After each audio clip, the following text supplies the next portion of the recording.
দর্শক, জাতীয় burn and plastic surgery ইনস্টিটিউটে আছেন সহকর্মী ওয়ালিউল সাকিব। সেখানকার সবশেষ পরিস্থিতি জানতে সরাসরি যুক্ত হচ্ছে তার সঙ্গে।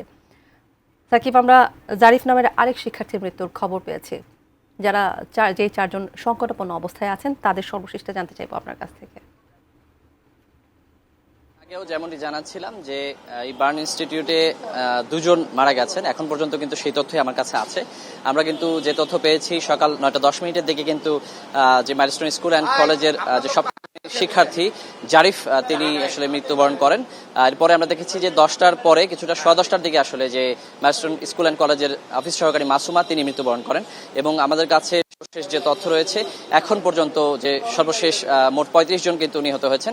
এর মধ্যে এই বার্ন ইনস্টিটিউটে কিন্তু এখন পর্যন্ত 17 জনের মৃত্যু হলো চিকিৎসাধীন অবস্থায়। এছাড়া হচ্ছে যে এখন পর্যন্ত 38 জন এখানে চিকিৎসাধীন রয়েছেন। এর মধ্যে 3 জন কিন্তু আশঙ্কাজনক অবস্থায় রয়েছেন এবং 10 জন সিভিয়ার অবস্থায় রয়েছেন।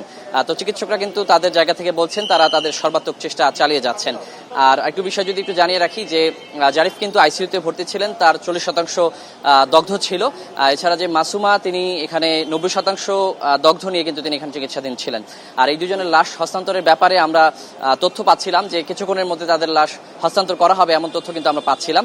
তবে এখন পর্যন্ত আসলে এখান থেকে কোনো যে মরদেহ হস্তান্তর করা হয়নি।